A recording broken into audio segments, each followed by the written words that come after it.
Seguimos en modo país, ya estamos con nuestra primera invitada de la mañana. Tenemos con nosotros a Magdalena Furtado. Ella es coordinadora del programa de ONU Mujeres aquí en Uruguay y también para Argentina, y con ella vamos a estar conversando de alguna forma el lugar de las mujeres en nuestro país, y especialmente le vamos a poner un poquito de énfasis en la política porque están asumiendo nuevas autoridades. Y tendremos que ver cuál es la evaluación que hay de la participación femenina en la política de Uruguay. Buen día, bienvenida. Muy buenos días, un placer estar aquí. Gracias. Bueno, se viene el mes de la mujer, de alguna forma el Día Internacional, pero es un mes en el que hay muchas actividades. Pero la primera que tenemos que llama la atención es el 1 de marzo, asunción de autoridades en Uruguay, nuevo gobierno. ¿Qué opinás de y qué mirada tenés sobre la cantidad de mujeres que finalmente van a estar en puestos de decisión, en particular en el legislativo, pero también en el ejecutivo? Bueno, Uruguay viene avanzando en cuanto al porcentaje de mujeres en los cargos de decisión, pero muy lento. O sea, es como que en cada elección vemos una leve mejoría, ¿no? Eso de la penillanura cada levemente 5 ondulada. años, claro. Cada 5 años. Sí, entonces, para resumir, ¿qué es lo que ha pasado? Hemos terminado la legislatura anterior, el Parlamento, había un 25% de mujeres en el Parlamento y eso ubicaba a Uruguay en el ranking mundial en el lugar 97 de todos los países del mundo. O sea, bajo, muy bajo, más bajo que el promedio de la región, que el promedio mundial, etc. ¿Cómo quedó la foto? Que igual de todas maneras es la foto en un momento dado, no es la foto en la asunción, porque siempre hay cambios y todavía hay que esperar las subnacionales para ver qué cambios se van a suceder. Pero la foto más o menos ahora está en un 29%. O sea, sí mejoró Uruguay, sí, de un 25 a un 29% de mujeres en el Parlamento. ¿Qué quiere decir esto? Que no llegamos ni a un tercio. No llegamos ni a un tercio. Que era lo que estaba previsto que tuviéramos, por lo menos un tercio, ¿verdad? Bueno, es como un piso mínimo, porque en realidad muchos de los países ya hace tiempo que vienen hablando de la paridad. De la paridad como un balance natural en los cargos de decisión entre hombres y mujeres, porque la sociedad está compuesta mitad hombre, mitad mujeres. Y eso suma, y corregime si me equivoco, que también llama la atención en un país en donde las mujeres tienen alta formación, incluso más formación en promedio que los hombres de este país, y en cantidad de población un poquito más, un poquito menos, pero es más que igual. Sí, los temas de subrepresentación de mujeres en los cargos de decisión no tienen nada que ver con temas de poca formación, claro. Porque justamente en Uruguay y en muchos otros países egresan más mujeres de la universidad o tienen más nivel de posgrados que los hombres. Entonces, no es un tema de capacidades, no es un tema de falta de interés, porque muchas veces se dicen, bueno, pero las mujeres no quieren estar en esta actividad. Vos decías que en la base de los partidos, por ejemplo, te escuchaba, hay igual cantidad de hombres y mujeres en proporción, ¿no? Exacto. Si uno mira la militancia de cualquier partido político, más o menos ve la mitad de mujeres y la mitad de hombres, ¿no? Cuando miramos la foto de los actos, ¿no? Claro. Hay una militancia que es más o menos mitad y mitad. Bueno, ¿Y qué pasa ahí? ¿Qué pasa para no poder ascender? De lo que hablamos es que en las estructuras de los partidos políticos todavía existen justamente muchos obstáculos, ¿no? Que hacen que las mujeres que sí participan puedan después trasladarse a un cargo. Y eso tiene que ver con temas de poder, ¿no? Por eso siempre hablamos que lo que hay que hacer para avanzar es distribuir poder, distribuir recursos económicos y distribuir tiempo también, porque bueno, las mujeres son las que se ocupan más de los temas de cuidado. Las mujeres son las que tienen menos acceso a los recursos económicos, ya sea o financiamiento de campañas o recursos productivos. Y bueno, y distribución del poder, porque sabemos que son estructuras que le cuesta a las mujeres poder permear y ascender en esa pirámide para estar representadas en los cargos de decisión. Pero bueno, hasta acá hablábamos del legislativo, ¿no? Que tiene que ver cómo se conforman las listas, etcétera. Pero también la otra foto que vamos a ver el 1 de marzo es la del Ejecutivo. El Ejecutivo. Claro. Que ahí son cargos de confianza y de designación directa. Exacto. Y que se había anunciado una paridad. tener un gabinete paritario, ¿no? Bueno, Bueno, pero le falta poco para que sea paritario, ¿o no? bueno, tenemos 5 mujeres ministras y 9 hombres ministros.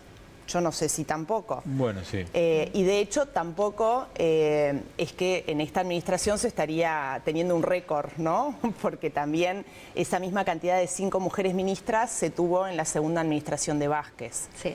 Y además eran 13 ministerios, había 8 hombres y 5 mujeres. O sea, sí es verdad que estamos en uno de los periodos con la mayor cantidad de mujeres ministras, pero de todas maneras siguen siendo 5 en 14 ministerios y 4 subsecretarias, si cuento bien, de los 14 ministerios. También, si miramos otros países de la región, vemos que ya lo ven como más natural poder nombrar un gabinete paritario, ¿no? De hecho, Canadá, el primer ministro de Canadá, Trudeau, cuando asumió en el 2015, él anunció un gabinete paritario en el 2015 y muchos periodistas le dijeron, bueno, pero ¿por qué insiste tanto esto en tener un gabinete paritario? Y estaba toda la prensa convocada el día de la Asunción y le dijo, porque estamos en 2015, ¿no? Esa fue la respuesta. Bueno, pero por ejemplo, el actual presidente de la República en su momento le consultaron por la participación y él dijo, bueno, hay decisiones que se toman con la barra de hombres comiendo un asado, por ejemplo.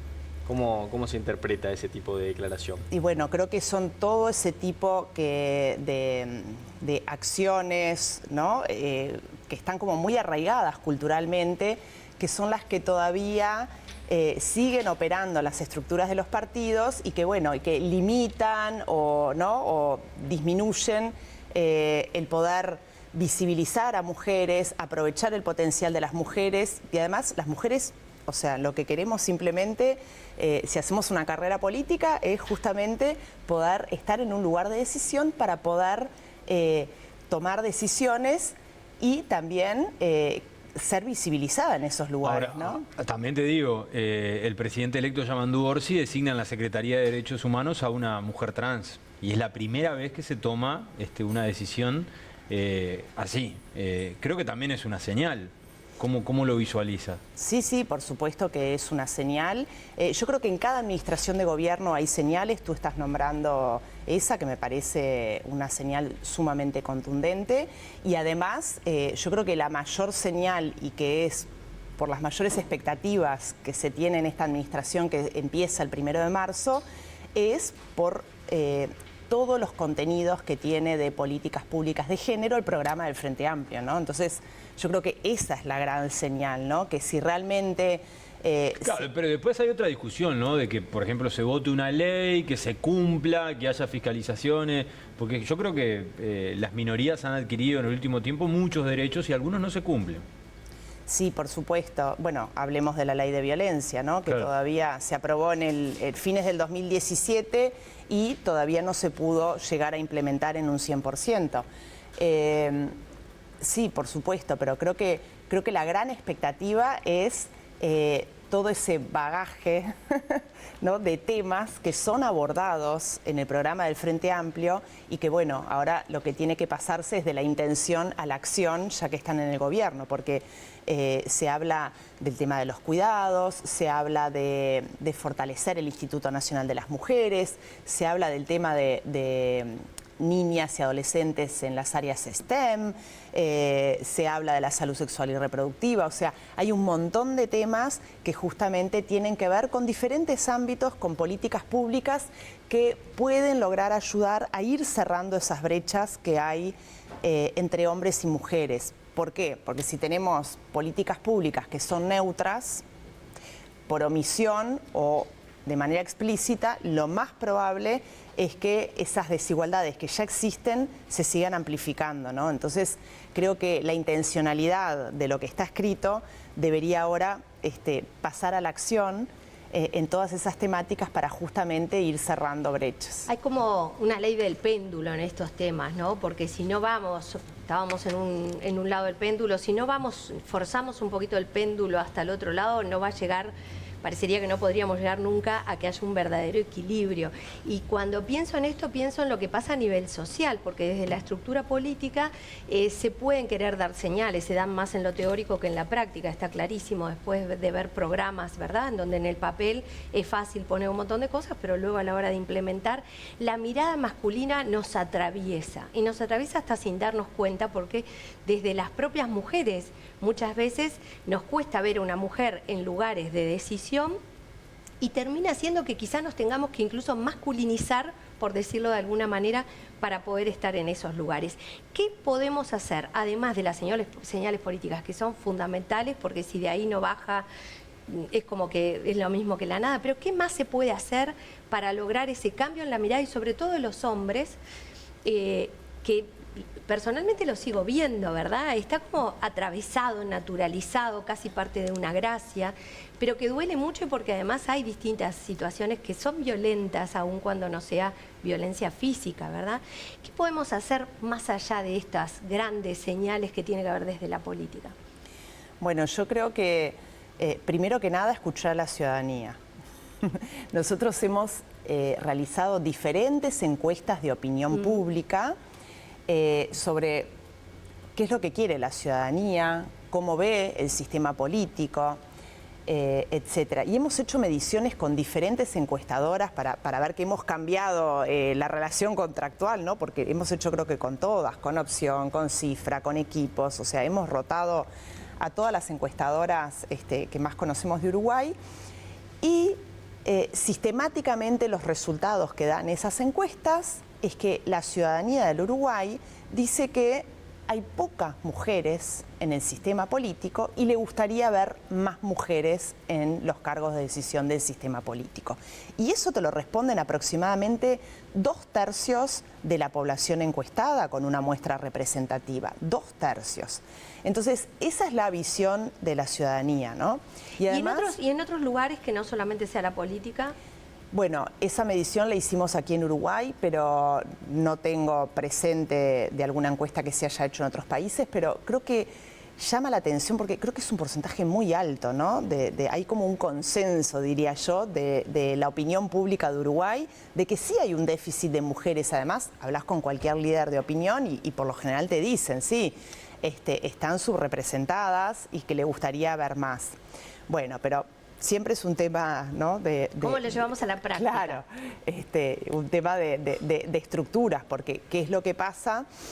Tanto para el legislativo, el lugar que ocupan las mujeres en las listas, o para el ejecutivo, que son designaciones, lo que tiene que traducirse esa voluntad de la ciudadanía es en las estructuras de todos los diferentes partidos políticos para que justamente eso tenga resultado. Eso por un lado. Por otro lado, yo creo que lo que ha pasado en Uruguay es que recién, relativamente hace poco, que hemos tenido, por ejemplo, mujeres en cargos de intendencia. Antes del 2010 nunca hubo una mujer intendenta electa titular en Uruguay, nunca, nadie. Hasta esta administración actual nunca habíamos tenido una mujer vicepresidenta, ¿no? O sea, estoy hablando como de varios hitos que han ocurrido en el último tiempo. Entonces, yo creo que todos esos hitos logran justamente visibilizar el rol de una mujer en la política con cargos de decisión altos, y que justamente eso puede también permear, ¿no?, en cómo se ve la mujer en la política y cómo aborda esos roles de alta jerarquía, porque los modelos de rol son sumamente importantes. Es muy difícil que se pueda proyectar si no hay un modelo de rol a que seguir, ¿no? Entonces, hay que pensar que en Uruguay muy recientemente estamos empezando a ver esos modelos de rol más contundentes. No, y pasó algo interesante ya para ir cerrando, Magdalena, en Brasil, donde se empezó a medir de alguna forma las interrupciones que tenían las mujeres en el Parlamento y se estableció como una especie de índice de violencia simbólica. ¿Acá se puede plantear alguna iniciativa parecida? Bueno, sí, eso la verdad que es una medida muy interesante que se hizo en Brasil, y justamente lo que importa ver es la evidencia, ¿no? Los resultados mostraron que sí hay muchas más interrupciones a las mujeres en las sesiones parlamentarias que a los hombres. acá, por supuesto que se puede proponer. Bueno, ahora tenemos a Carolina Cose, que va a liderar la Asamblea General, y bueno, por supuesto que se puede proponer ese tipo de medidas. Lo que sí medimos en Uruguay, para poder tener como alguna evidencia, fue la violencia que las mujeres políticas sufrían, no en el Parlamento, sino en las redes sociales. Sí. Y eso lo que nos dio en Uruguay, comparando mujeres legisladoras con hombres legisladores, lo que nos da es que, si bien es un poquitito por encima el porcentaje de violencia que reciben las mujeres, pero no tanto, no es tanto lo cuantitativo, sino sobre todo es lo cualitativo. Claro, lo que le dicen. Lo que le dicen, claro, porque todas las agresiones a los hombres políticos están mucho más relacionadas con una acción que hizo en su gestión, sí, o con una idea, o con algo que tiene que ver con su rol político. Y en cambio, la mayoría de los mensajes violentos que reciben las mujeres que están en política es del estilo: anda a lavar los platos, o se meten con la apariencia física, con el cuerpo, con las parejas, con lo que fuera. Entonces, creo que ese es el cambio que la sociedad uruguaya también tenemos que transitar, y ver que una mujer en política es un trabajo, y por lo tanto no hay que hablar ni de su apariencia física, ni de... Pero bueno, toda esa violencia, lamentablemente, las mujeres políticas sufren una vez que hayan decidido entrar en ese terreno.